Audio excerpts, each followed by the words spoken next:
কচুরমুখী আর আলু কেটে নিয়েছি, আর রুই মাছ নিয়ে এসছে, সব গুছিয়ে নিয়েছি। চলে এসো, রান্নাটা বসিয়ে দেবো। এই যে কচুরমুখী আর আলু কাটা হয়ে গেছে, ধুয়ে নিয়েছি। এদিকে কড়াইতে তেল বসিয়ে জিরে ফোড়ন দিয়ে কচুরমুখীর আলুটা তুলে একটু নেড়ে চেড়ে ভেজে নেব। ভালো করে কিন্তু ভাজতে হবে, কচুরমুখী কিন্তু ভালো করে না ভাজলে নাল হয়ে যাবে আর একটু মুখে কিন্তু চুলকাতেও পারে। এবার একটু নেড়ে ভেজে নিয়ে তারপরে আবার একটু লবণ আর হলুদ দিয়ে আবার একটু ভেজে নেব।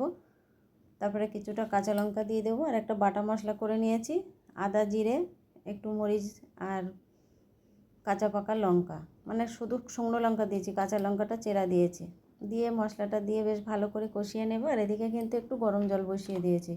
সবসময় তরকারিতে কিন্তু গরম জল দিলে খুবই তো ভালো হয়, আর ওল কচু নিশ্চয়ই একটু গরম জল দিলে আরও ভালো হবে। গরম জলটা দিয়ে দেব এখানে, দিয়ে এবার একটু ফুটে গেলে, একটু ঝোলটা ফুটে গেলে, মানে আলু আর কচুরমুখিটা একটু সিদ্ধ হতে দেবো, দিয়ে ঢাকা দিয়ে কিছু সময় রেখে দেবো। আর এদিকে আমি মাছটা এদিকে রেডি করে নিয়েছি, মাছটা কিন্তু এখনও ভাজা হয়নি, লবণ হলুদ মেখে রেখে দিয়েছি। এদিকে আমি একটা তাওয়া বসিয়ে দেব, তাওয়াটায় তেল দিয়ে তেলটাও গরম হয়ে গেছে।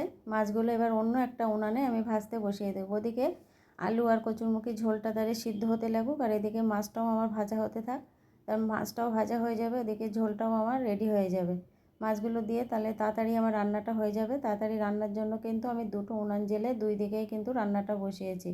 আমি একটু ব্যস্ত আছি, এক জায়গায় একটু যাব, মানে ডাক্তার দেখাতে যাব, ওই জন্য ভাবছি একটু তাড়াতাড়ি রান্নাটা করে নেব। এদিকে মাছগুলো আমার ভাজা হয়ে গেছে, ঝোলটাও রেডি হয়ে গেছে। ঝোলের মধ্যে কিন্তু এবার মাছগুলো সব একটা একটা করে দিয়ে দেব।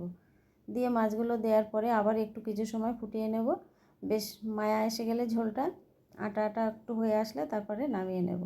রেসিপিটি কেমন হলো বন্ধুরা কমেন্টে জানাবে, আর ভালো লাগলে লাইক কমেন্ট শেয়ার করে দেবে। রেডি হয়ে গেছে রুই মাছের ঝোল কচুরমুখী দিয়ে।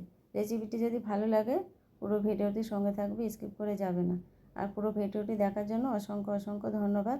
পরের ভিডিওতে আবার দেখা হবে। শুভ দুপুর।